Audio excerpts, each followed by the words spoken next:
Hello everyone, welcome to Full Fathom 5. My name is Frank, and today I want to talk about my TBR for the summer Classicsathon. So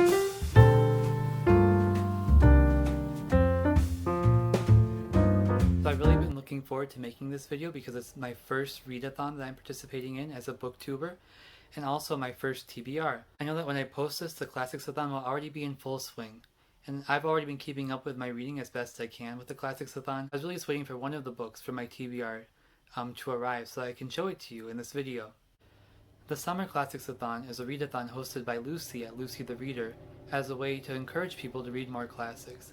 And since it takes place during the month of August, and I guess that as a summer readathon, she wanted it to be more relaxed. So the only requirement for this readathon is that you have to read one book that you would classify as a classic. For me, all that freedom of only having one requirement, I think allowed me to go a little bit crazy with my TBR. I already know that my TBR is a little ambitious. I only have 2 weeks of August that can be classified as pure reading time because I'm starting about halfway through the month at a new seminary, and I think they might want me to study and spend time doing things other than reading for fun. So I think that when that time comes around, I'm going to slow down a lot with my reading. So I'm going to try to get as much done as I can in the first 2 weeks of August. I'm really excited to be part of this first readathon, and the Classicsathon sounded right up my alley. So let's get to the TBR. The first book of my TBR is The Wild Orchid by Sigrid Undset. I already started reading this before I started the Classicsathon, and according to Lucy's definition of classic, this would count as a classic, so I figured I'd just keep going with it. I'm already more than halfway done.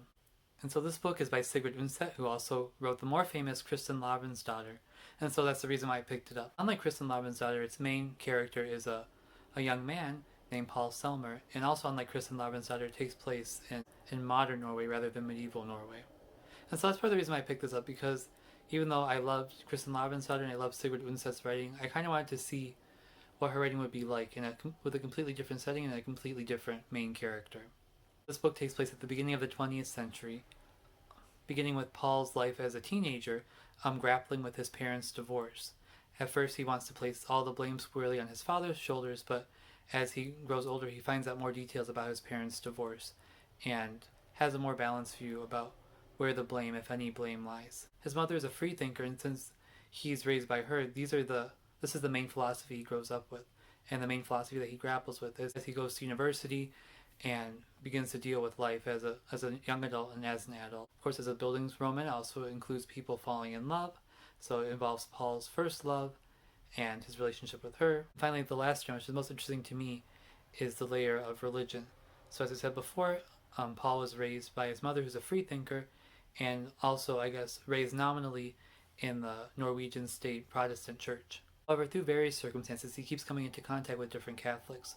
First through the boarding house where he stays, and then also through a family friend who becomes a Catholic priest, surprisingly enough. This is the first volume in a 2-volume novel called The Winding Rose. So like I said before, this is called The Wild Orchid, and the second volume is called The Burning Bush. So far, it's kind of slow moving, but that was the same for Kristin Lavransdatter. And when I began reading it right away, I felt, yep, this is Sigrid Undset. It's a nice, slow, relaxing pace. It kind of seems to take in all of life and to savor it. This isn't Kristin Lavransdatter, it's not as good already, I can tell, but I'm enjoying it. However, once I finish this, I think I'm going to take a break before I pick up the second volume, The Burning Bush. The next book on my TBR is super popular. It's The Great Gatsby by F. Scott Fitzgerald, and I'm ashamed to say that I have never read it before. Surprisingly, it was never assigned to me in high school. It was assigned to kids in the not honors classes, but in the honors and AP classes, apparently we don't read classics for whatever reason. But that's beside the point.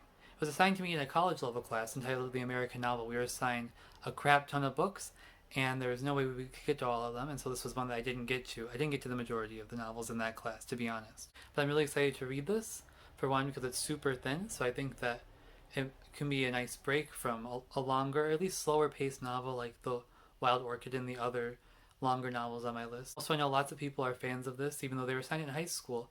It's one that seems to stick with people, so I hope that I will enjoy this. I don't really know that much about it. I just know, according to the back of this book, and the little research I did, that it follows the story of Jay Gatsby and his obsessive love for the socialite Daisy Buchanan.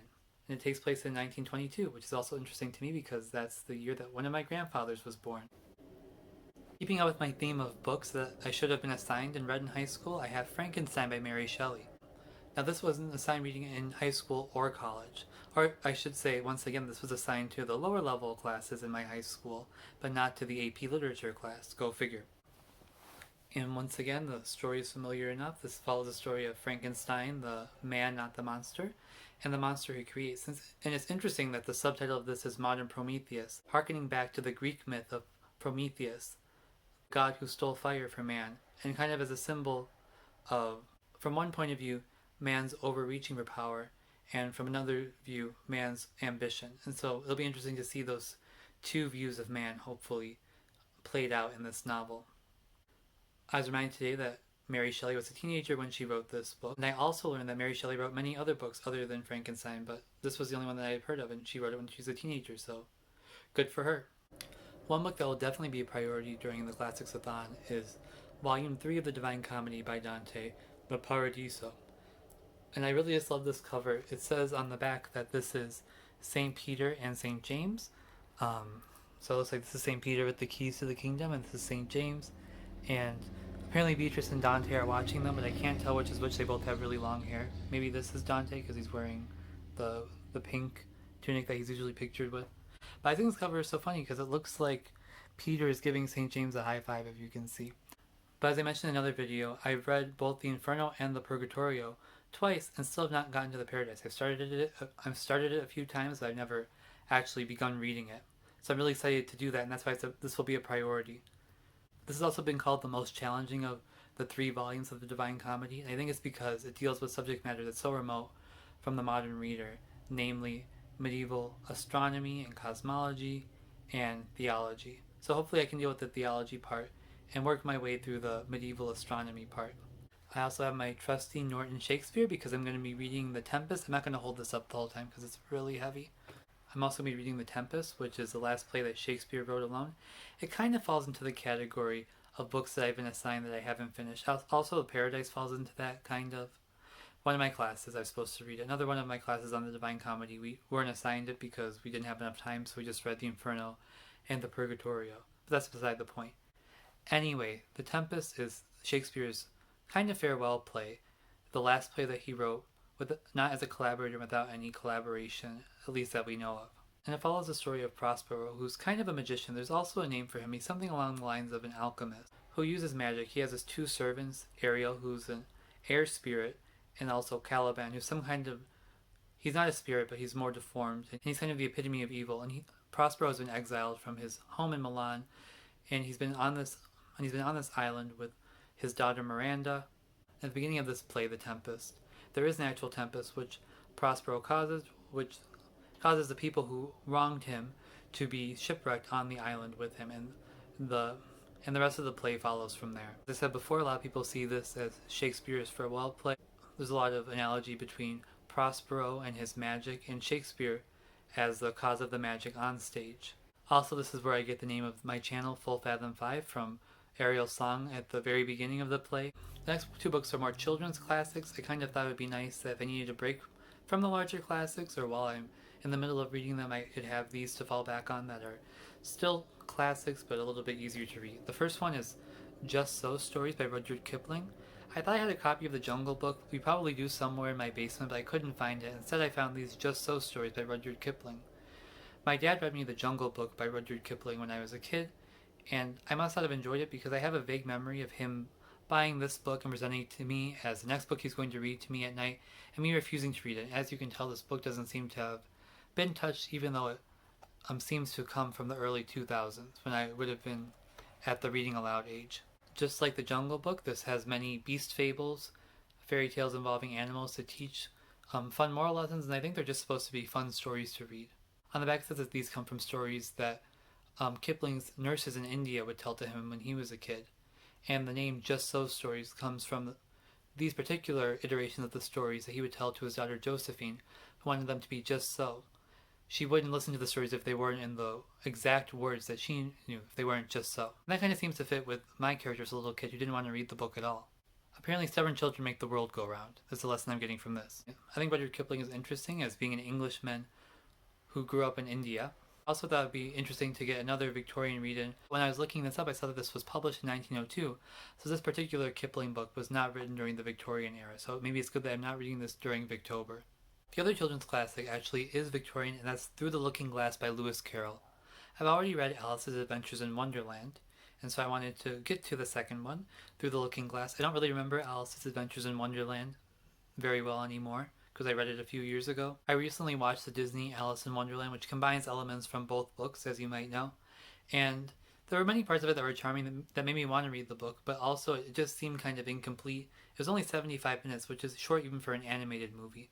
So I wanted to get back to the original source. I figured I'd read the one book that I hadn't read yet. And this also comes from the same era of my life as the last book, from my reading aloud days. As you can see, this is one that I asked my dad to read, and I don't think I understood it much. For some reason, to me, Lewis Carroll's books seem almost more appealing to adults than to kids. This is the book that I've been waiting for before I made this video. It's Villette by Charlotte Brontë, and it's in the lovely Penguin Clothbound Classics edition. I gone back and forth over getting a nicer edition of this book since I haven't read it before, and I wasn't sure if I'd like it. But my library had no physical copy of this book, and I really enjoy physical copies. I really avoid using e-readers unless I absolutely have to. I also went to my used bookstore, and they didn't have it, and they looked in their system, and there are no copies of Villette by Charlotte Brontë in my entire state. So that kind of settled it for me. Villette is seen by many to be Charlotte Bronte's masterpiece.